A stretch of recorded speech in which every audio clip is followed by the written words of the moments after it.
निरंतर परिवार में आप सभी लोग का स्वागत है। आज मैं एस.एल. वर्मा, मैं ऐसे एक वीर सैनिक का परिचय कराने जा रहा हूं जो सेना में नौकरी करते हुए और प्रयागराज में आकर के माध्यमिक शिक्षा सेवा चयन बोर्ड हिंदी के पद पर चयनित हुए आप, और टीजीटी हिंदी में भी आपका सिलेक्शन हुआ। आपने निरंतर परिवार का नाम रोशन किया है।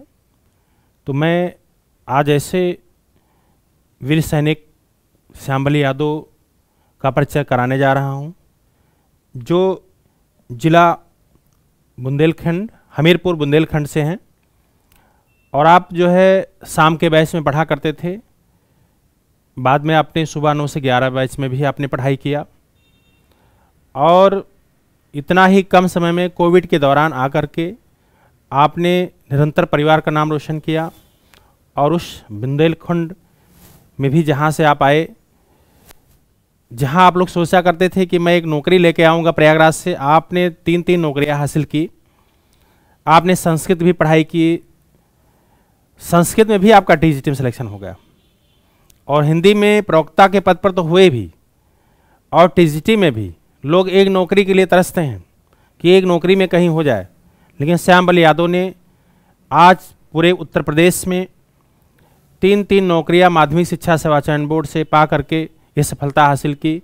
और मुझे भी बताने में बहुत गर्व महसूस हो रहा है कि मेरे प्रांगण में आकर के निरंतर परिवार में 2 पदों पर चयन हुआ आपका जो है। और मुझे याद है वो बात, एक बार हम लोग जिला बस्ती जन्मस्थान होने के बावजूद मैं कभी आचार्य रामचंद्र शुक्ल के जन्मस्थान तक नहीं पहुंच पाया। एक बार श्यामबली यादव जी ने कहा कि सर चलते हैं आचार्य रामचंद्र शुक्ल के जन्मस्थान स्थली पे। तो इनके कहने से मैं यह निर्णय लिया कि वहाँ जाना चाहिए, और हम दोनों लोग आचार्य रामचंद्र शुक्ल अगोना गांव में गए जो जिला बस्ती में है, और बहुत अच्छा लगा मुझे। और हम दोनों लोगों ने वहाँ जा गए, और जहाँ आचार्य रामचंद्र शुक्ल जी लिखा करते थे उनके गांव में गए, और उनके बारे में कुछ लोगों से पूछा और जानने का भी प्रयास किया। और हम लोग की यात्रा साथ में रही, और वही श्यामबली यादव जी आज हम लोग के संस्थान से पढ़ करके माध्यमिक शिक्षा सेवा चयन बोर्ड प्रवक्ता और टीजीटी दोनों पदों पर आपने सफलता हासिल की है, जो मैं आप लोग के बीच में परिचय कराना चाह रहा हूँ। लोग सिर्फ खाली होकर के अपनी पढ़ाई नहीं कर पा रहे हैं। आप नौकरी किए, उसके बावजूद सेना की नौकरी किए। कितना कठिन कार्य था कि सेना में नौकरी करने वाले, मैंने भी बीच में भी आप लोग का सफल लोग के इंटरव्यू करवाए थे प्रवक्ता, और उनका भी सिलेक्शन हुआ। अभी और बहुत सारे सैनिकों का परिचय कराऊंगा। मैं आप लोग को ये बताना चाह रहा हूँ कि सैनिक सेना में नौकरी करते हुए लोग सफल हो सकते हैं, तो आप लोग क्यों नहीं हो सकते। तो आज हम लोग के बीच में श्यामबली यादव जी हैं, मैं उनसे परिचय कराने जा रहा हूँ। प्रणाम सर। धन्यवाद सर।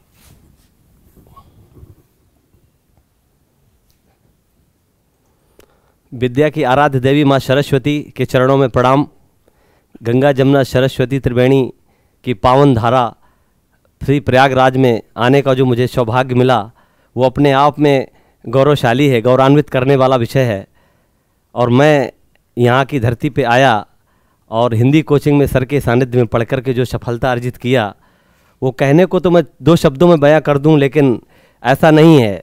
इसके पीछे बहुत बड़ी गुरुओं की कृपा है, बहुत सारे साथियों का योगदान है जो भुलाया नहीं जा सकता।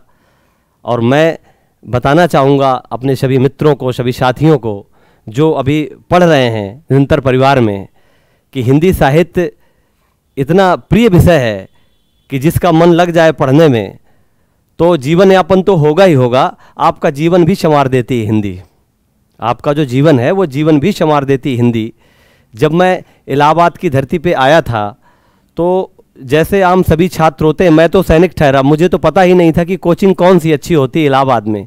विद्यार्थी जब इलाहाबाद की धरती पे आता है तो वो सब साथियों से पूछता है कि कौन सी कोचिंग अच्छी चलती है। तो मेरा भी प्रयास था कि अच्छी कोचिंग में जाया जाए, पढ़ा जाए। तो मेरे मित्र नहीं थे कोई इलाहाबाद में, मित्र खोजना बड़ा कठिन था। फिर मैंने पूछा, और पूछते पूछते कई लड़कों ने बताया कि ये कोचिंग अच्छी है, कोई वो कोचिंग अच्छी है। बहुत सारी कोचिंग में मैं गया, जाने के बाद डिसीजन नहीं ले पा रहा था मैं कि किस में मुझे पढ़ना चाहिए, क्योंकि विद्यार्थी के सामने ये एक बड़ी बड़ी समस्या होती है जब प्रयागराज में आता है कि किस कोचिंग में, क्योंकि आजकल आप जानते हैं कि हर जगह डॉक्टर बैठे हैं लेकिन सब डॉक्टर विशेषज्ञ नहीं होते हैं। दवा तो सब दे देते हैं, ये बात अलग है, लेकिन असली चीज़ जो होती है वहीं पे जाके ही छात्र का कल्याण हो सकता है। तो आया, मैं 2-3 कोचिंगों में गया, अब चूंकि नाम नहीं किसी का बताया जा सकता, एक मर्यादा होती है, और बहुत कोचिंग में जाके ट्रायल किया, पढ़ा भी मैंने, लेकिन मुझे समझ नहीं आया। जब समझ नहीं आया तो अंदर से थोड़ा हिम्मत डोली कि लगता है हिंदी बहुत कठिन है, क्या इतना विषय समझ में नहीं आएगा। फिर मेरे ही गांव के थे एक यागेश लाला जी, जो यहाँ पे इलाहाबाद में रह के 15 साल लगभग अध्ययन किए हैं और आज वो पीएचडी की उपाधि से सम्मानित हुए हैं बुंदेलखंड विश्वविद्यालय से। वो थे, और एक रमेश भैया यादव थे जो एलटी चयनित हैं जीआईसी में। उन्होंने मिलके मुझे बोला कि आप अगर कोचिंग करने आए हो इलाहाबाद में तो आप निरंतर परिवार में जाइए। अब निरंतर परिवार को कह तो दिया उन्होंने, लेकिन ये नहीं बताया कि किस जगह है निरंतर परिवार। तो मैं ढूंढते ढूंढते आया, तो मैंने सोचा कि निरंतर परिवार इतना बड़ा कोचिंग है तो बहुत बड़ा बोर्ड लगा होगा कोई, जहाँ से लोग देख के जान जाए, क्योंकि इलाहाबाद में बोर्ड बहुत बड़े लगते हैं, कोचिंगों के बहुत बड़े बड़े बोर्ड लगते हैं। तो मैं ढूंढते आया तो एक छोटा सा बोर्ड लगा था सर का, निरंतर परिवार जीसान मार्केट के पास में, सिकुटी जब जाते हैं सलोरी से आते हैं रास्ते में, तो यहीं पे पड़ती है। तो मैंने छोटा सा बोर्ड देखा तो मुझे लगा कि ये तो बहुत छोटा सा बोर्ड है, बड़ी कोचिंग, इसमें इतने ज़्यादा विद्यार्थी। तो जब मैं कोचिंग में आया तो इतने ज़्यादा लोग थे कि मैं निकलते रहे, मैं खड़ा ही रहा जब तक, पूरी भीड़, इतनी ज़्यादा भीड़ थी कि भीड़े देख के मैं घबरा गया कि यार इसका मतलब मैं बहुत सही जगह आया हूँ, अब मुझे यहाँ से कहीं भटकने की जरूरत नहीं पड़ेगी। लगभग 20 दिन भटका था मैं, 20-25 दिन, और उतने भटकने के बाद फिर मुझे पता चला कि लग रहा है अब मैं सही जगह आया हूँ। आया तो सर से मिला और सर का नाम पूछा भी, सर की सर मैं आपकी कोचिंग में आया हूँ। सर ने अच्छे से बात की और बैठाला भी, और सर ने बोला आप पढ़ के देखिए, यदि आपको समझ में आता है तो आप पढ़िए, और नहीं तो फिर कोई बंधन नहीं है हमारे यहाँ। सर ने बोला कि कोई बंधन नहीं है, जैसा अच्छा लगे आपको समझ में आए तो पढ़िए। और फिर मैं आया और 4-5 दिन ट्रायल किया पढ़ने के लिए, बैठा कोचिंग में। इतना मन लगा मेरा पढ़ने में कि शुरू में तो सभी विद्यार्थियों को हिंदी साहित्य थोड़ा लगता है कि जैसे बहुत कठिन है, ऐसा लगता है, लेकिन है नहीं। बहुत सारे आदिकाल की चीज़ें थीं, जो रचनाएं थीं, पृथ्वीराज रासो, चंद्रदाई, कुछ नाम ही ऐसे थे जो लगता था जैसे स्तवारदा लेत्रुत्तुर, एक शब्द बड़ा कठिन लगता था सर। वो कई बार मैंने रटा सर, उसको जो है समझ में नहीं आता था। बाद में फिर आया, और सर के यहाँ एक बहुत अच्छी प्रक्रिया है कि बच्चों का टेस्ट होता है, यहाँ पे जो पढ़ाया जाता है वो टेस्ट होता है, और ये टेस्ट जो है निरंतर परिवार की सबसे बड़ी सफलता का राज यही है, जहां तक मैं समझ पाया। क्योंकि जो टेस्ट होता है विद्यार्थी का, तो टेस्ट में एक तो उसका आकलन हो जाता है कि पढ़ रहा है कि नहीं पढ़ रहा है विद्यार्थी, और दूसरा सर के यहाँ खड़ा होकर प्रश्न भी पूछे जाते हैं। तो प्रश्न पूछने में जो अभ्यर्थी बताते हैं तो कॉन्फिडेंस लेवल भी बढ़ता है और अपने आप को विश्वास भी बढ़ने लगता है। तो मुझे पहले टेस्ट में, जब मैंने टेस्ट दिया तो मेरे 33 नंबर आए थे टेस्ट में, और फिर मैंने सर को दिखाया कि सर इतने नंबर आए। तो सर ने बोला कि प्रयास करिए और निरंतर आइए। निरंतर आने के लिए सर ने जो बताया, इसीलिए तो इसका निरंतर नाम है। निरंतर का अर्थ में बाद में समझा, जब सर ने हमें निरंतर कर दिया तो हमने सोचा कि इसका मतलब ये है निरंतर का अर्थ कि हमें रेगुलर कोचिंग में आना, एब्सेंट नहीं होना है। और इस बीच में मैं आपको सच ही बताऊंगा, चूंकि हिंदी साहित्य के विद्यार्थी हैं, बहुत सर की जो आज्ञा थी वो एक एक शब्द अपने आप में बहुत महत्वपूर्ण विषय रहा। एक एक लाइन सर की इतनी इंपॉर्टेंट जीवन में रही कि आज उस लाइन का परिणाम है कि मैं आपके सबके समक्ष यहाँ बोलने के लिए आ गया हूँ। नहीं तो यहाँ कोई बोलने का मतलब ही नहीं था मेरे। कभी नहीं सोचा था मैंने कि इलाहाबाद में जा रहा हूँ तो सफलता भी मिलेगी और सर के सानिध्य में रह के निरंतर परिवार का नाम तो रोशन करेंगे ही, और विद्यार्थियों को भी प्रेरणा देंगे कि भैया ऐसे पढ़ो हिंदी तो आपका काम चल जाएगा। और इतने विद्यार्थी सफल हुए हैं, यकीन मानिए। जब मैं पिछले साल आया था यहाँ पे ना, तो इलाहाबाद का रिकॉर्ड है, आप चेक कर लीजिएगा, जैसे आप चेक करना चाहें। आप कोचिंग से पूछ लीजिए, आप लड़कों से पूछ लीजिए, आप विद्यार्थियों से पूछिए, आप नेट में देखिए, यूट्यूब में देखिए, आप विश्वास करिए इस बात का कि सबसे ज्यादा सिलेक्शन सर की कोचिंग से मिला है। तब मुझे लगा कि ऐसा नहीं है, जब इतने अच्छे विद्यार्थी हैं तो मुझे भी सफलता मिलेगी। और मैंने पूरे मनोयोग से सर की केवल बात मानी है। आप विश्वास करिए कि सर ने मुझे एक बात बोला था कि नाते रिश्तेदारियां थोड़ा कम कर दीजिए, अभी आना जाना इलाहाबाद को मत छोड़िए। तो लगा कि बात तो सही कह रहे हैं सर, बहुत सारे नाते रिश्ते हैं ऐसे जो जिनको ठेस पहुंचा है, जिनके शादियों में सर मैं नहीं जा पाया हूं, और मैं उनसे भी हाथ जोड़ के माफ़ी चाहता हूं कि मुझे माफ़ कीजिए, क्योंकि हमारा उद्देश्य आपके शादी में न पहुंचना नहीं था, हमें आपका भी नाम ऊंचा करना था। आज हम कहीं ना कहीं आपसे जुड़े हैं तो आपका भी नाम ऊंचा होगा, इसलिए नहीं जा पाए। कई मित्रों की शादी में नहीं पाए, बेटियों की शादी में, बहनों की शादी में नहीं जा पाए, इसलिए उनसे मैं क्षमा प्रार्थी हूं। बाकी जीवन पर्यंत आपके साथ हूं। सच्चा प्रेम और सच्ची निष्ठा, आदर्श प्रेम तो यही है ना कि सर आवश्यकताओं में आप साथ दें, हमारा आवश्यकताओं में साथ दें, और वो उसके लिए हम हाजिर हैं आपकी सेवा में कभी भी आपके लिए।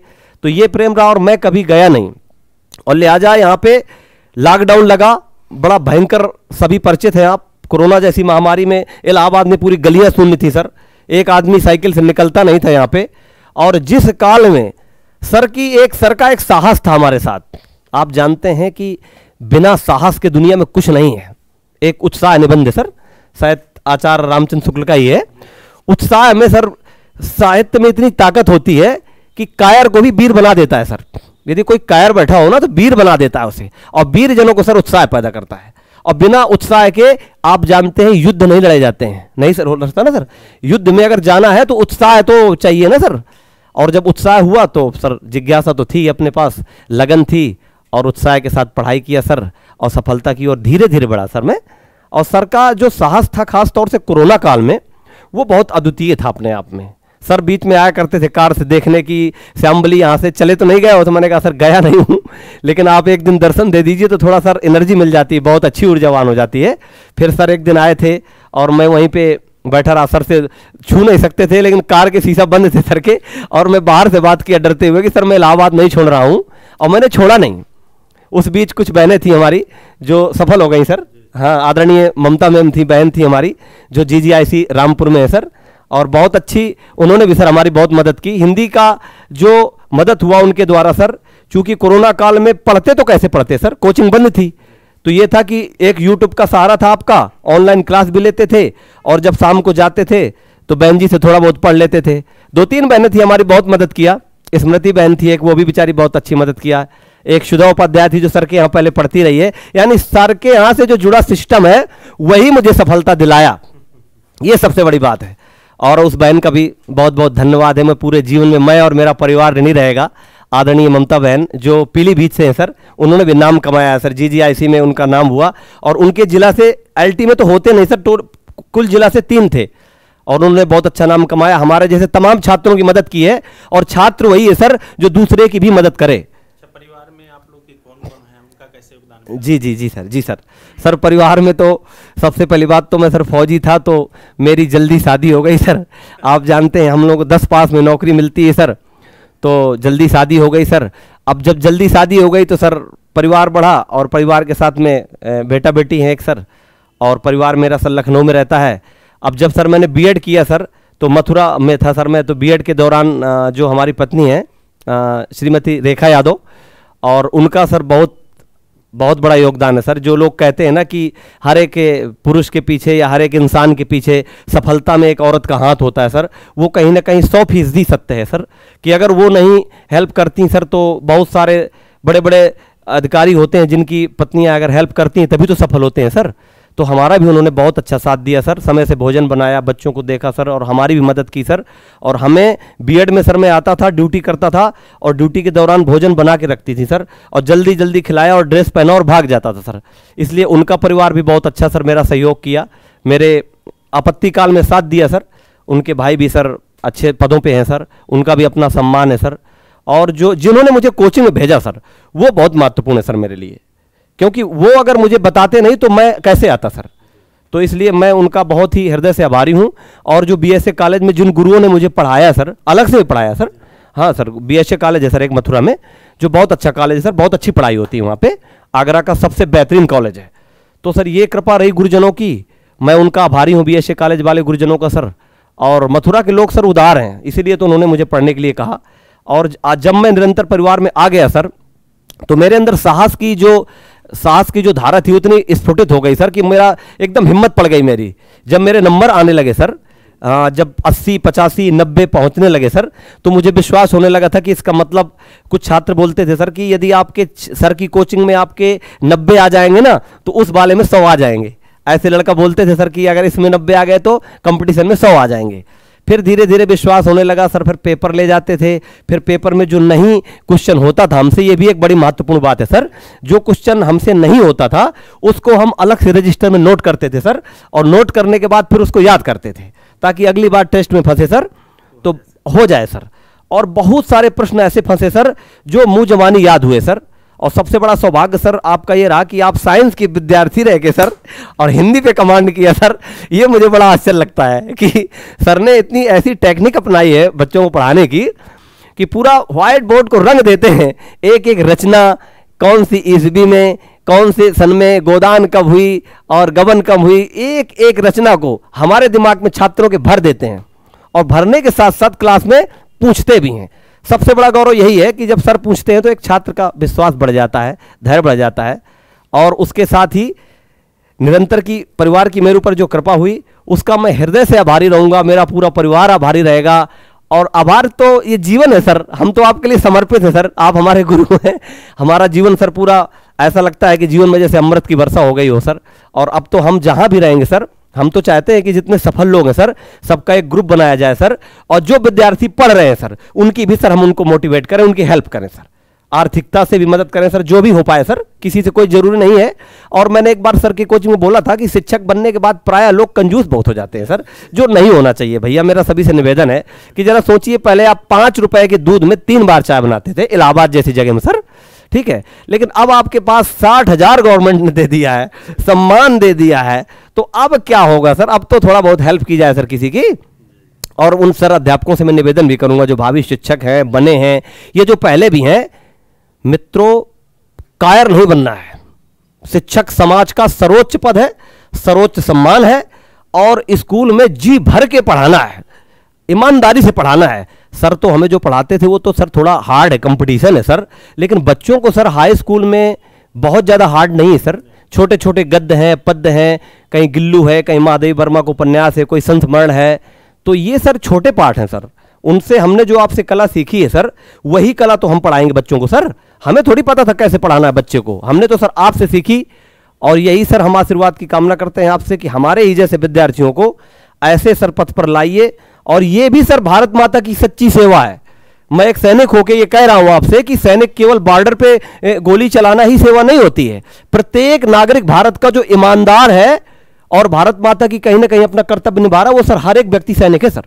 और सबसे बड़ी बात यही होती है सर, मैं अपने विद्यार्थियों से एक इंपॉर्टेंट मैसेज कहना चाहूंगा कि आप इलाहाबाद की धरती पे आए हैं, और ये आप अच्छी तरह से जानते हैं कि सबको इलाहाबाद में आने को सर नहीं मिल पाता है। बहुत सारी बहनें हैं हमारी जो छोटे छोटे सर बालकों को छोड़ के सर पढ़ रही हैं। मैंने देखा है कोचिंग में सर, किसी का बेबी 8-10 महीने का बच्चा भी छोड़ के आती हैं सर, वो पढ़ती हैं। और आप देखते हैं सर साफल्यम सीरीज में सर आपके पास आई हैं जो सफल होती हैं, टीजीटी पीटीजी आज सफलता लहरा रही है उनके वजह से, निरंतर परिवार का भी नाम हो रहा है, हम सबका जुड़े, हमारा भी सबका नाम होता है। तो मैं एक निवेदन जरूर करना चाहूंगा सर कि जो इस धरती पे आ गया है प्रयागराज की धरती में, और यदि कोचिंग ईमानदारी से आके मन लगा के पढ़ेगा और निरंतर आए सर, वो शर्त एक है सर इसमें जो महत्वपूर्ण पूरे जो इंपॉर्टेंट बात है वो गैप ना करे सर, गैप ना करे, कभी भी ना गैप करे सर। उसके जीवन में कोई इंपॉर्टेंट काम नहीं है, केवल कोचिंग, और कोचिंग से सर रूम जाए, वो इधर उधर ना भागे सर। और सबसे बड़ी बात यह है सर कि आपके माता पिता ने आपको भरोसा करके इलाहाबाद जैसी धरती में भेजा है सर। तो ये गंगा जमुना सरस्वती की कुछ ऐसी कृपा है कि यहाँ सर पता नहीं क्या है सर, यहाँ मुझे ऐसा लगता है कि स्टेशन में उतरते ही एकदम अजीब लगता है सर, लगता है कि बस इलाहाबाद आ गया, बस अब पढ़ना चाहिए सर। इस धरती से बड़े बड़े जिलाधिकारी पूरे देश में कमांड कर रहे हैं सर। सौभाग्य उन सबका सर जो निरंतर परिवार से जुड़े और आज सफल होकर एक शिक्षक बने सर, टीजीटी बने, पीजीटी बने, आईएलटी बने, जीआईसी प्रवक्ता बने हैं सर बहुत सारे लोग। तो ये सर मेरा सौभाग्य है। और उन छात्रों को जो सबसे इंपॉर्टेंट बात है वो ये कहना चाहूंगा कि मेरा हाथ जोड़ के आपसे निवेदन है, चाहे मुझे भाई समझिए अपना या मित्र समझिए, जो आप समझें, मेरा यह कहना है कि आपके माता पिता ने आपको घर से विश्वास करके भेजा है सर कि आप इलाहाबाद की धरती पे जा रहे हैं, आप पढ़ेंगे। तो इतना जरूर करिए कि अपने माता पिता के साथ गद्दारी न कीजिए सर, यहां आके ईमानदारी से पढ़िए सर। और एक तो अपने माता पिता के साथ न गद्दारी कीजिए और अपने साथ न गद्दारी कीजिए, क्योंकि जिन खोजा तिन पाइयां गहरे पानी पैठ, जो खोजेगा उसको मिलेगा सर। और आलस्य का यहां कोई योगदान नहीं है भैया जी, जो आलसी है ना वो दुबक के रजाई में बैठा रहता है सर, देखिएगा सर, सर्दी में दुबका रहता है कि अभी सर्दी है नहीं पढ़ूंगा, मैं सर्दी है नहीं पढ़ूंगा। लेकिन सर्दी वाले के, पढ़ने वाले के लिए सर्दी गर्मी नहीं होती सर, ये बात सर सही है कि नहीं मेरी? पढ़ने वाले के लिए कोई मौसम माने नहीं रखता है सर। सफलता सुविधाओं की मोहताज नहीं होती सर। सफलता परिश्रम, लगन, जिज्ञासा और उत्साह के साथ निष्ठापूर्ण किया गया समर्पण की भावना से प्रयास है सर। सर एक असाध्य बीड़ा कविता पढ़ी थी मैंने, जो ऐसी कविता ऐसा संदेश देती है कि महान एक राम की शक्ति पूजा है सर। रवि हुआ अस्त ज्योति के पत्र पर लिखा अमर, रह गया राम रावण का अपराजय समर। राम रावण के युद्ध से लिया गया है सर, बंगला कृतवासी रामायण से लिया गया है सर। और उसमें सर महान घोर निराशावादी में आशा का संदेश दिया गया है सर। तो जो महान घोर निराशा में डूबे हो वो जाग जाएं भैया जी, वो जाग जाएं। तुम्हारे बाण जो है व्यर्थ नहीं जाएंगे, तुम्हारी प्रतिज्ञा व्यर्थ नहीं जाएगी। राम को जब याद आता है कि अरे मेरी पत्नी सीता तो बहुत सुंदर थी, देखते हुए निष्पलक याद आया उपवन विदेह का, प्रथम स्नेह का, लता अंतराल मिलन, नैनो का नैनो से गोपन प्रिय संग संभाषण। जब याद करते हैं कि अरे सीता जी अनंत सुंदरी है, अनंत मतलब बहुत अत्यंत सुंदरी सर, जिनकी संसार से तुलना नहीं की जा सकती, माता जगत जननी थी, तो बोलते हैं अभी मारता हूं रावण को, बाण लाइए। और देवी की पूजा करते हैं, देवी प्रसन्न होती है, होगी जय हो पुरुषोत्तम नवीन, कह राम के बदन में हुई शक्ति लीन। जैसे ही 108 पुष्प की माला अर्पित करते हैं, देवी आके भगवान राम का है धन्य धर्म धीन धर्म राम, कह लिया भगवती ने राघव का हस्त थम, पकड़ लिया सर कि होगी जय है पुरुषोत्तम नवीन। तो जो निराश छात्र हैं उनके लिए बोल रहा हूं राम की शक्ति पूजा, क्योंकि महान घोर निराशावादी को आशा का संदेश देती है सर कि होगी जय होगी, तुम्हारी जय होगी, तुम टीजीटी बनोगे, तुम पीजीटी बनोगे, तुम प्रवक्ता बनोगे, तुम असिस्टेंट प्रोफेसर बनोगे। ये मेरा वादा है इलाहाबाद की धरती से। केवल आप सिर्फ एक चीज न कीजिए, अर्जुन की तरह सर, महाभारत में जिस तरह गुरु द्रोणाचार्य ने सिखाया था सर कि आपको चिड़िया की आंख दिखनी चाहिए। क्या दिखनी चाहिए? चिड़िया की आंख। और आपको पूंछ और पैर दिखेगा, पंख तो सर आप जाने, क्योंकि 20 लोग एक घोड़े को सर जबरदस्ती खींच के पानी तक तो ला सकते हैं, लेकिन सब 25 आदमी मिलकर घोड़े को पानी नहीं पिला सकते हैं जब तक घोड़ा स्वयं प्यासा नहीं होगा। तो हे घोड़े जाग जाओ। और हम लोग सब जागे, जागने के परिणाम में नौकरी मिली भैया, आज आपके सामने बोल रहे हैं, नहीं तो क्या बोल पाते। ये साहस ही है सर, सर के द्वारा जो सौजन्य मिला यही तो साहस है। इसलिए आपसे भी हमारा विनम्र निवेदन है कि ईमानदारी से पढ़िए, जो काम दुनिया में करिए वो ईमानदारी से करिए, बस ईमानदारी सबसे बड़ी है। और सबसे बड़ी बात मैं क्या करता हूं, संगत बहुत अच्छी करना चाहिए सर। जब इंसान संगत अच्छी करेगा ना, जो आप कहा करते हैं कि निगेटिव ना कीजिए, आपका भी कहने का यह अर्थ था सर कि हम कैसे निगेटिव व्यक्ति के पास न जाएं। उसकी बहुत सारे लोग आपको इलाहाबाद में मिलेंगे निगेटिव, अरे वहां नहीं यहां पढ़िए, बहुत अच्छी, भ्रमित ना होइए भैया जी। एक कोचिंग बहुत होती है भैया, बहुत ज्यादा करने के डिस्टर्ब होने की जरूरत नहीं है। आप निरंतर परिवार में बैठे रहिए। मैं सत्य कहूं करुणा निधान की, ये एकदम सत्य कह रहा हूं मैं, एकदम कोई इसमें यह नहीं है कि मैं परिवार के लिए बोल रहा हूं, ये मैं एक सैनिक हूं और मैं सच कह रहा हूं कि यदि आप ईमानदारी से निरंतर परिवार में रह के भैया जी बैठ के बहन जी पढ़ेंगे ना, तो आपका वर्चस्व लहराएगा। एक शकुंतला मैम थी सर, आपके यूट्यूब में दिखाया था ना, आपने बोला था कि कई बार विफल हुई हैं, बेचारियों की दुर्गति थी, परिवार वाला निगलेक्ट करता था। आज देखिए यहीं इलाहाबाद की धरती पर टीजीटी पढ़ा रही हैं। तो ऐसा नहीं है सर, जीवन में जो लोग हैं उनके लिए आप ईमानदारी करिए, निष्ठा रखिए, भाव रखिए और अपने गुरुओं से प्रेरणा लीजिए, गुरुओं से प्रेरणा लीजिए। मैंने तो यही जीवन में सीखा कि अच्छी संगत से अच्छी चीजें मिलती हैं।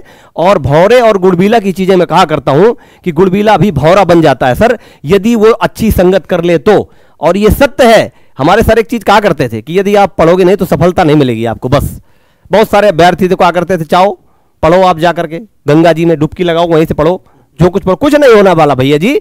देखिए धर्म जो है बाय आडंबर नहीं है, धर्म जीवन में धारण करने वाली चीज है सर।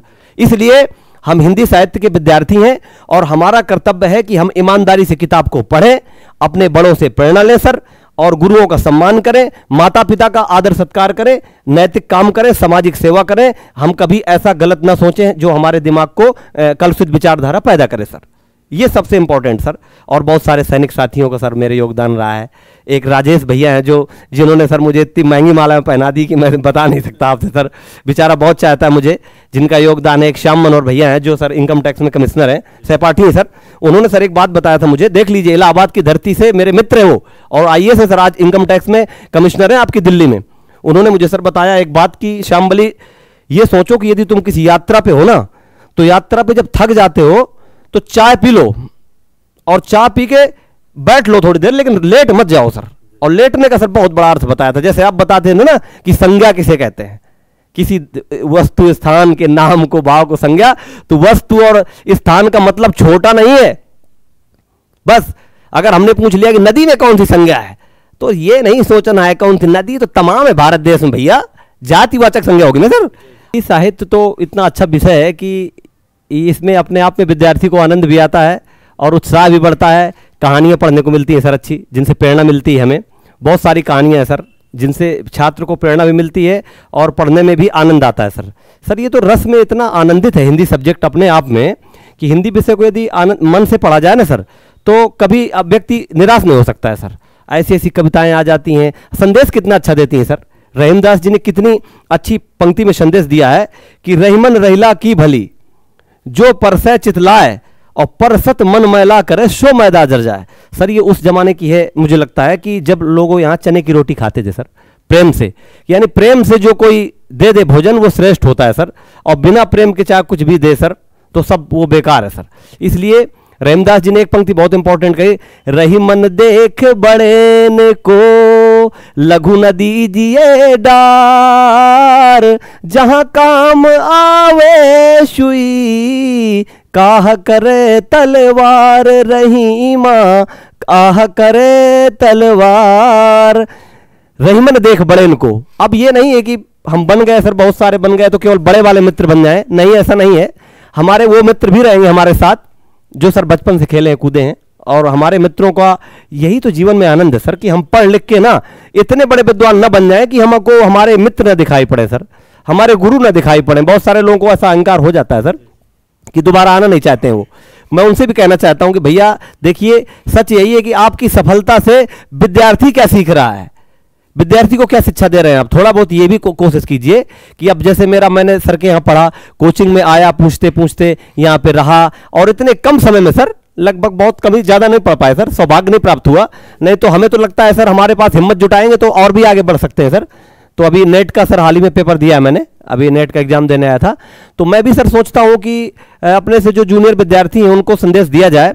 और मेरी बात चल रही थी कि राम की शक्ति पूजा जैसी जो महान ऐसी कविताएं हमारे देश में, जो कवियों ने सर, हिंदी ऐसा विषय है कि गोता लगा के समुद्र से हमारे लिए रखा है ना सर, राम की शक्ति पूजा, और उसी में विजय मिलेगी आपको। विद्या सर समर्पण चाहती है, आप समर्पण की भावना शिशुअध्याय कीजिए, आप निश्चित सफल होंगे। आपको दुनिया की कोई ताकत रोक ही नहीं सकती सर। लेकिन समर्पण में फिर बहुत कुछ आता है सर। समर्पण में फिर आपका बार बार इलाहाबाद से घर भागना और बार बार आना जाना, हैप्पी बर्थडे पार्टी में जाना, ये सब सर निषेध है सर। इसके लिए मैं माफी चाहूंगा, क्योंकि ये सत्य है कि अभी आप पढ़ रहे हैं तो केवल आपका काम पढ़ना है। और मैंने गुरु द्रोणाचार्य की जो बात बताई सर महाभारत काल में, कि यदि आपको ये चीज दिख रही है तो आप सफलता के करीब हैं। बस उठ जाग मुसाफिर भोर हुआ, अब रैन कहां जो सोवत है, और जो सोवत है सो खोवत है, और जो जागत है तो पावत है सर। और जागने के बहुत अर्थ है सर यहाँ पर। जैसे इसलिए अलंकार नहीं पढ़ाते सर आप, इसलिए माने चिपकना बताते सर कि एक ही शब्द में, जैसे सुबरन को ढूंढत फिरत कभी कामी और चोर, तो सुबरन के भी 3 अर्थ है सर। सुंदर हिंदी के कवि को सुंदर अक्षर चाहिए, और चोर को सर सोना चाहिए, कामी पुरुष को सुंदर स्त्री चाहिए। तो ये सर जो चीजें हैं ये गलत नहीं कही है कवियों ने। जो चीज हमारे लिए संदेश दिया गया है वो आप हिंदी साहित्य से सीखेंगे। अच्छे निबंध पढ़िए, आचार्य रामचंद्र शुक्ल का देख लीजिए, मित्रता देख लीजिए, कितना सुंदर पाठ है। सौभाग्य प्राप्त हुआ है हमारे साथियों को जो टीजीटी पीजीटी बने हैं सर, कि वही मित्रता पाठ उत्तर प्रदेश में हमको पढ़ाने को मिल रहा है सर। जो हमने हाई स्कूल में पढ़ा था आचार्य शुक्ल का, वही मित्रता हम, और फिर हमारा देश ही सर इतना अच्छा है, विश्व में मित्रता का संदेश देता है सर। कृष्ण और सुदामा का देश है सर ये, यहाँ पर मित्रता का नाम संदेश। इसलिए भगवान राम ने भी सर रामचरितमानस में, तुलसी ने भी यही कहा है, निर्मल जन मन सो मोहि पावा, और मोहि कपट छल छिद्र न भावा। ये इस चीज का कोई महत्व नहीं है यहाँ पे। आप एक अच्छे विद्यार्थी हैं, आप रेगुलरिटी बनाए रखिए, निरंतरता। आप आइए, क्लास में बैठिए, अनुशासन सर रखिए। अनुशासन के साथ देखिए, मैं तो हूं सैनिक और सैनिक ही रहा हूं, सभी जानते हैं आप। सेना में 16 साल नौकरी किया मैंने भारत माता की सच्चे मन से, और हमीरपुर की उस धरती से हूं जहां की कविताएं आपने सुना होगा, बुंदेलों के हर बोलों से हमने सुनी कहानी थी, खूब लड़ी मर्दानी वो तो झांसी वाली रानी थी। इसलिए मित्रों, मेरा सबसे एक ही निवेदन है कि पढ़ने में ईमानदारी बरतिए और अनुशासन बहुत जरूरी है सर। बिना अनुशासन के सर काम नहीं चलता है, क्योंकि सर इतनी महान देश की सबसे गौरव गाथा सेना सर, अगर अनुशासन न हो तो सर कैसे हो पाएगा। इसलिए क्लास में भी सर अनुशासन होना चाहिए, सबके साथ अच्छा व्यवहार करें, शिष्टता का व्यवहार करें। बहुत सारी बहनें आती हैं, हमारे भाई पढ़ते हैं, सब आपस में अच्छा भाव रखें सर, और लक्ष्य को ना सर भूलें। सबसे पहले लक्ष्य है सर, बाद में सारी चीजें हैं सर। लक्ष्य को केंद्रित करके जो विद्यार्थी पढ़ेगा, गंगा जमुना सरस्वती की पावन भूमि वो वसुंधरा है बिखेर देती वसुंधरा मोती सबके सोने पर, रवि बटोर लेता है उनको सदा सवेरा होने पर। ये भी एक कविता है हिंदी की। अब हिंदी के विद्यार्थी हैं भैया जी, और हिंदी साहित्य का विद्यार्थी कोई कविता सुनाए तो अतिशयोक्ति नहीं है। हम तो हिंदी की कविताएं आपको ऐसे आके सुनाते ही रहेंगे सर। सर बुंदेली भाषा में तो हम लोग भाषा लोगों को समझ नहीं आएगी, इसलिए हाँ जी सर, सुभद्रा कुमारी चौहान का है सर ये। सुभद्रा कुमारी चौहान जी और महादेव वर्मा जी इसी इलाहाबाद की धरती पे पढ़ी है सर। नहीं सर, वो यहीं की धरती पढ़ी है सर, उनके बारे में पढ़ा हूँ कि वो भी फ्रेंड थी अच्छी और मित्रता से रहती थी सर। उनका नाम है सर, बस इतना याद है कि एक बार उनको कोई चांदी का कटोरा दिया गया था सर, तो महात्मा गांधी बोले थे कि ये चांदी का कटोरा दे दो मुझे ताकि स्वतंत्रता के लिए काम देश में आए। तो मेरा सब छात्रों से कहने का भावार्थ केवल एक ही है, ईमानदारी से पढ़िए, भ्रमित न होइए, बहुत ज्यादा कंफ्यूज न होइए, कोई यहां पे आपको गुमराह करे किसी की बात मत मानिए। अरे आपको जरूरत क्या है भैया अन्य की बात मानने की? आप घर से आए हैं, एक निरंतर परिवार में जुड़ गए। देखिए, एक हमारे ग्रंथों में कहा गया है, सती नारियों के लिए कबीर ने भी कहा है सर, पतिव्रता मैली भली काली कुचित कुरूप, और पतिव्रता के रूप को वारं कोटि स्वरूप। ये महात्मा कबीर ने दिया सर। डॉक्टर हजारी प्रसाद द्विवेदी तो महात्मा कबीर के सर समर्थक है सर, ठीक है। वो जो महात्मा कबीर की वाणी तो अपने आप में अमृत है सर। नहाए धोए क्या हुआ जो मन मैल न जाए, और मीन सदा जल में बसे धोए बास न जाए। मित्रों, तो ऐसे व्यक्ति का जीवन हम क्यों ना उनके अनुयायी बने। इसलिए मैं चाहता हूं कि सभी मित्र भ्रमित न हो और मन से, ईमानदारी से, निष्ठा से, आचरण से अच्छा व्यवहार करें और मन मैला न करें। आपस में भाईचारे का व्यवहार रखें और अच्छी श्रद्धा रखें, अनुशासन में रह के पढ़ें, ईमानदारी से पढ़ें, क्योंकि सर बिना अनुशासन के सफलता नहीं मिल सकती। सर ने एक बहुत अच्छी बात कही है भी कि मैं चाहता हूं कि उत्तर प्रदेश के हर एक विद्यालय में एक सैनिक होना चाहिए। मुझे बहुत अच्छा लगा सर, क्योंकि सैनिक अनुशासन का पर्याय होता है सर। अगर कहीं अनुशासन आपको सीखना है ना, तो सैनिक अनुशासन में पहले ही रहा है, और हम लोग तो अनुशासन के बिना काम चल ही नहीं सकता ना। इसलिए मैं सभी से जो चयनित हैं और जो असफल है बेचारे, उनके लिए बोलना चाह रहा हूं सर। मेन तो उन्हीं के लिए सर, क्योंकि जो चयनित है तो हो सकता है वो फूल के कुप्पा भी हो जाते हैं कुछ लोग, लेकिन कुप्पा नहीं होना, आपको उन्हीं पथ पर चलना है। भाई माखनलाल चतुर्वेदी ने सैनिकों के लिए लिख दिया, चाहे नहीं सुरबाला के गहनों में गूंथा जाऊं, मुझे तोड़ लेना बनमाली, उस पथ पर तुम देना फेंक, मातृभूमि में सैनिक जिस पथ जावे वीर अनेक। तो हमें राष्ट्रीयता की भावना से जो ओत प्रोत है, होता क्या था सर, जितने कवि थे वो सब राष्ट्रीय स्वतंत्रता की लड़ाइयां चलती थी सर।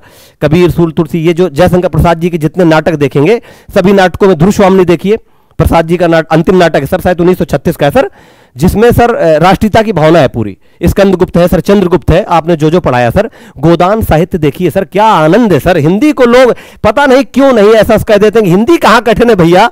हिंदी जैसा विषय पूरे हमारे देश में तो है ही नहीं सर। हिंदी तो सर क्या बताएं सर, हिंदी तो ऐसा विषय है। देखिए, झोपड़ी से लेकर महलों तक का चित्रण यदि आपको जानना है सर, तो प्रेमचंद जी को पढ़िए ना सर। गोदान को देखिए सर, झोपड़ी से लेकर महलों तक का चित्रण है, 100 साल का पुराना सही दस्तावेज आपको मिलेगा।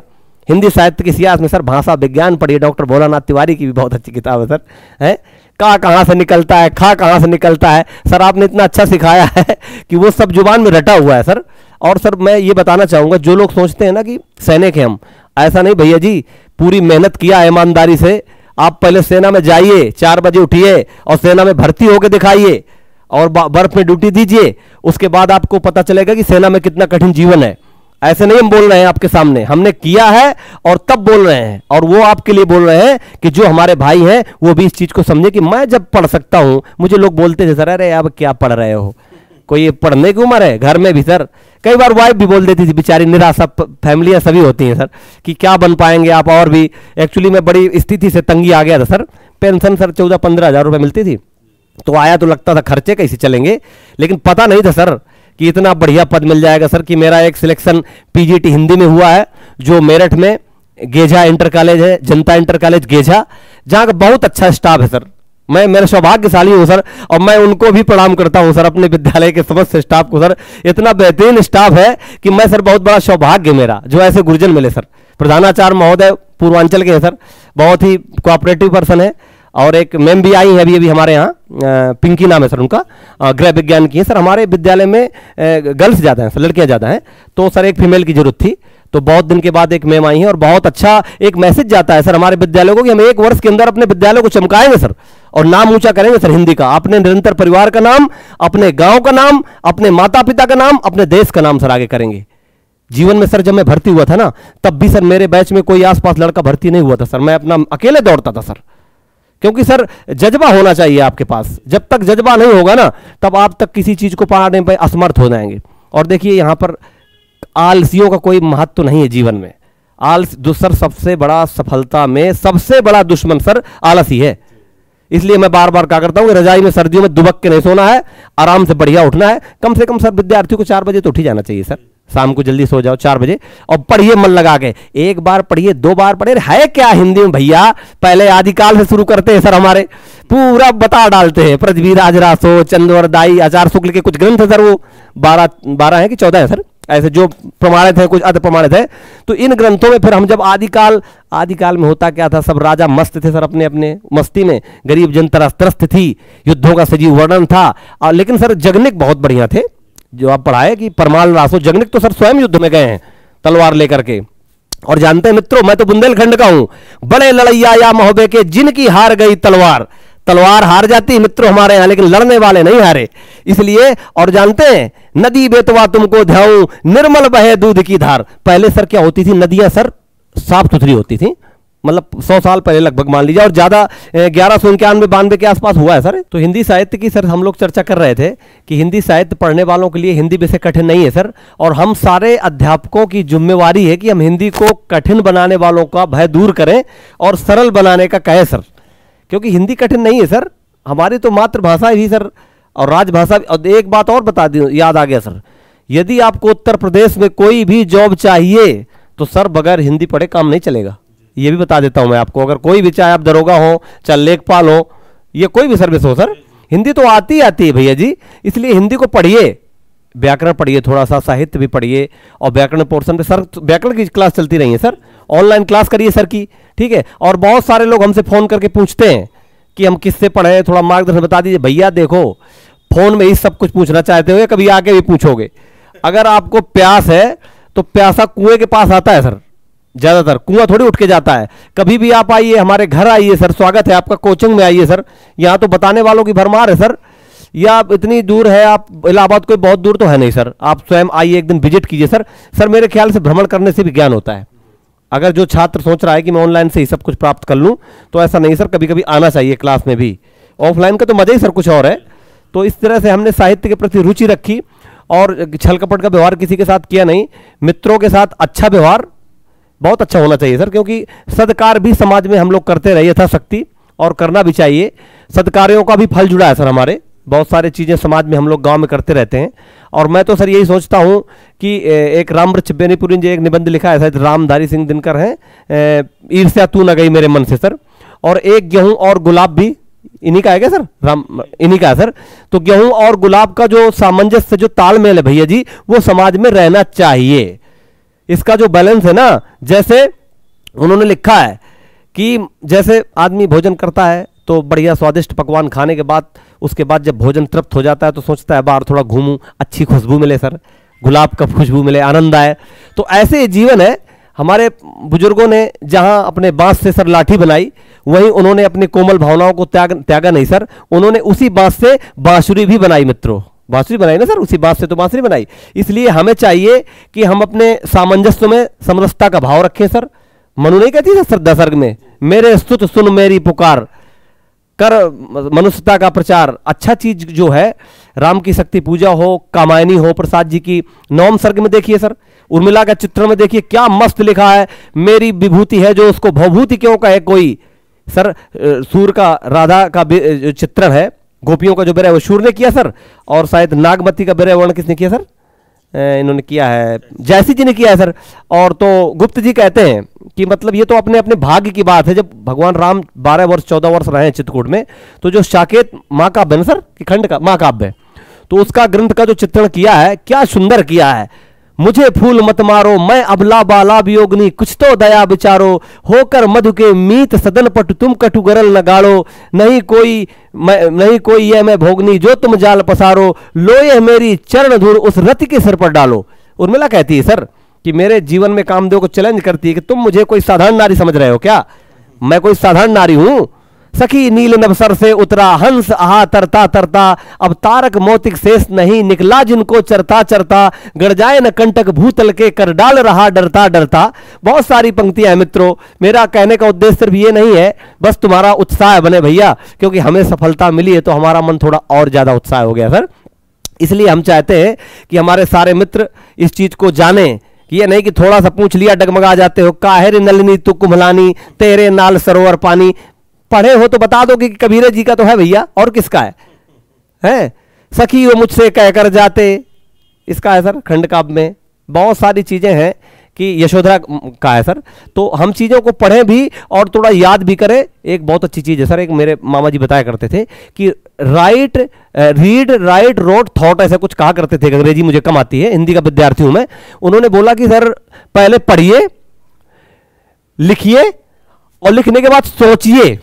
ये भी हिस्सा है सर अधिगम का, मतलब सोचना भी है कि हमने आज क्या पढ़ा, शाम को सोचना है। अब आप जाने क्या सोचेंगे भैया, तो पढ़ाई कैसे मन में भरेगी? वो सारी फाइलें डिलीट कर दीजिए सब, बस नहीं सुनियो निर्गण उपदेशा, रामचरितमानस में, जब लग नहीं देखूं नैनन अवधेशा। काकभूषण जी कहते हैं कि अब मैं बहुत निरंकार की पूजा कर ली, अब मैं जब तक भगवान राम को सामने देख नहीं लूंगा तब तक मैं किसी की बात नहीं मानूंगा। तो आप निरंतर परिवार में आइए और कोचिंग बढ़िया से करिए। क्लास में डिसिप्लिन बताया मैंने, अनुशासन के साथ रहिए और अपने कमरे में जाइए भैया, सफलता 100% मिलेगी आपको। यहां मैंने उन लोगों को देखा है, पहले मैं फेसबुक में देखता था सर कि लिखता था कि सर मुझे थोड़ा बता दीजिए, ये हिंदी बनाते नहीं, ग्रुप बनाते हैं लोग, टीजीटी ग्रुप, पीजीटी ग्रुप, कोई नहीं सुनता था सर। लेकिन ऐसे जब से खजाने में आया सर, यहाँ तो हिंदी ही साहित्य के विद्यार्थी मिल गए सर। और आप जैसे गुरुजनों का सानिध्य सर, आशीर्वाद हमारे लिए हमेशा बना रहे सर जीवन में। मैं तो समझता हूं सर कि आपको बड़ी सुकून की नींद आती होगी सर जब आप सोते होंगे, क्योंकि जब हम लोग किसी अच्छा करते हैं ना विद्यार्थी का, किसी ऐसे ऐसे गरीबों को नौकरी मिली है सर, जो गरीब छात्र थे बेचारे, जिनके पास बेचारे 5-5 रुपए में दूध में 3 बार चाय बनाते थे, बताती थी सर। तो इसलिए उनको नौकरी मिल गई 60,000 की। अब भैया 60,000 की मिल गई है तो 1-1 हज़ार खर्च करने में मत घबराया करो। विद्यालय में खर्च करना, मैं भी खर्च करूंगा, आपके सामने आएगा चित्रण, ऐसा नहीं है, ठीक है। हमारा सबका फर्ज है कि विद्यालय परिवार में सर उसी मध्यम वर्ग के बच्चे पढ़ते हैं सर, इन माध्यमिक शिक्षा चयन बोर्ड में जितने विद्यार्थी हैं। तो हम सब अध्यापकों से निवेदन करते हैं कि एक तो एकदम तैयार होकर बढ़िया क्लास में पढ़ाना है, आलस्य नहीं, ऊ आ नहीं करना है सर, बच्चों के सामने कभी जमवाना नहीं है। पहले है तुम हा हू करते जाओगे तो फिर विद्यार्थी तो वो पहले ही हा हू हो जाएगा भैया। एकदम अप टू डेट होकर जाना है। हाँ क्या पढ़ाना है? संज्ञा तो संज्ञा पढ़ा रहे हैं, सर्वनाम पढ़ा रहे हैं तो सर्वनाम पढ़ा रहे हैं, हिंदी गद्य पढ़ा रहे हैं तो गद्य पढ़ा रहे हैं, पद पढ़ा रहे हैं तो पद। चिंता नहीं करना है भैया, जो नहीं बनती तो गुरुदेव तो है ही है ना अपने, हमें तो गुरुदेव का आचरण अनुकरण करना है। और सर के बारे में क्या बोलूं, सर तो सर का जो स्वभाव है ना, सबसे इंपॉर्टेंट, ये इलाहाबाद में 2 ही इंसानों को मैंने देखा, संस्कृत के सर सर्वभूषण सर और हिंदी में सर आपका, दोनों का स्वभाव बिल्कुल सर एक ही जैसा है, दोनों सर एक ही जैसा सरल स्वभाव। और ये आप जानते हैं कि जिनका सरल स्वभाव होता है, जो फले फूले होते हैं ना, वही वृक्ष झुके होते हैं भैया जी। मैंने सर से आते ही कहा कि सर आपके पास सुरक्षा नहीं रहती, इतनी कोचिंग चलती है आपकी। सर ने बोला हमको सुरक्षा की जरूरत नहीं है। आज मैं समझ पाया कि जो कलम के सिपाही बन जाते हैं उनको सुरक्षा की जरूरत क्या है सर। तो यही सर सौभाग्य है। और मैं क्या कहूँ सर, कहने को तो बारह कथा पार नहीं लाऊं, ये तो हिंदी साहित्य है सर, सागर है मोती है, कहता रहूंगा। अंत में सर मैं अपनी वाणी को विराम देता हूं और सभी मित्रों से कहीं कुछ कहा, कोई छोटी मोटी गलतियां हो जाती हैं सर, बोला हूं तो उसके लिए क्षमा चाहता हूं गुरुजनों से, क्योंकि मैं तो अभी नया नया विद्यार्थी हूं, अभी तो मैं साधक ही हूं सर, और साधक ही विद्यार्थी ही जीवन में रहना है सर। हम तो पढ़ के पढ़ाने वाले लोग हैं सर, शाम को पहले पढ़ते हैं फिर जाके पढ़ाते हैं भैया, यही हमारा बस नियम रहा है। और मैं अपने गाँव के सभी देवी देवताओं को, नगर बस्ती के बड़े बुजुर्गों को, अपने कुंडौरा के नगरवासियों को, हमीरपुर की धरती को प्रणाम करता हूं। और इस पावन धरती को सर गंगा जमुना सरस्वती की तहजीब भगवान जब तक जीवन में ऐसा अवसर आए सब बने, सब शिक्षक बने, सबका परिवार सुखी हो। सर्वे भवन्तु सुखिनः, सर्वे सन्तु निरामया, सर्वे भद्राणि पश्यन्तु, मां कश्चित् दुःख भाग भवेत्। ये पृथ्वी संपूर्ण विश्व का एक हमारा परिवार है सर, और सभी सुखी हो सर। इसी वाणी के साथ मैं अपनी वाणी को विराम देता हूँ। जय हिंद, वंदे मातरम। जैसा कि आप लोगों ने श्यामबली यादव जी का आपने इंटरव्यू देखा और मुझे लगता है बहुत पसंद आया होगा आप लोगों को। और मुझे लगता था कि आप एक सैनिक हैं, लेकिन मैं आज आपकी प्रतिभा को देख करके काफ़ी प्रसन्नचित हो रहा कि वो लगता है कि कितनी प्रतिभाएं आप लोग के अंदर है।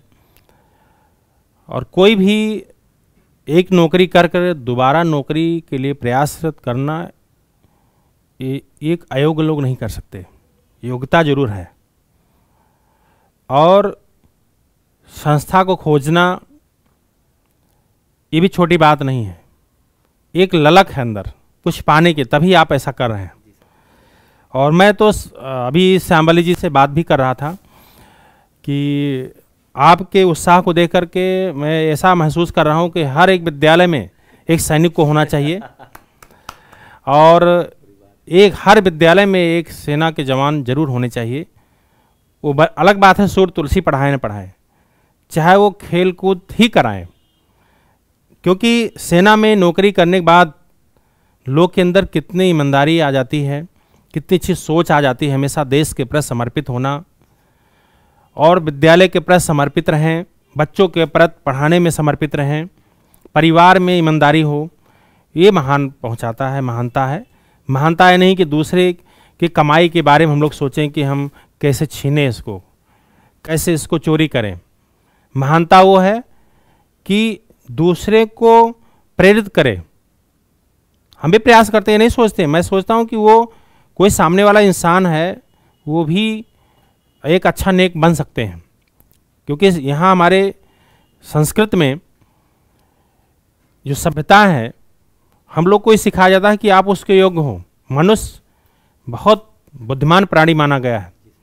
एक मनुष्य सांप को वश में कर लेता है, एक मनुष्य हाथी को वश में कर लेता है, एक मनुष्य पूरे सिलेबस को अपने वश में कर लेता है समझ करके। जिससे आज हम बोल रहे हैं, ये भी किसी मनुष्य ने बनाया होगा। जिसके सामने हम कैमरे के सामने हो भी किसी मनुष्य ने बनाया होगा। तो इसलिए हम लोग बहुत बुद्धिमान प्राणी हैं। अगर हम लोग बीएड हैं, हम लोग हिंदी से हैं या और किसी विषय से हैं, तो हम लोग असफल अपने आप को मत सोचिए, आप एक सफल हैं।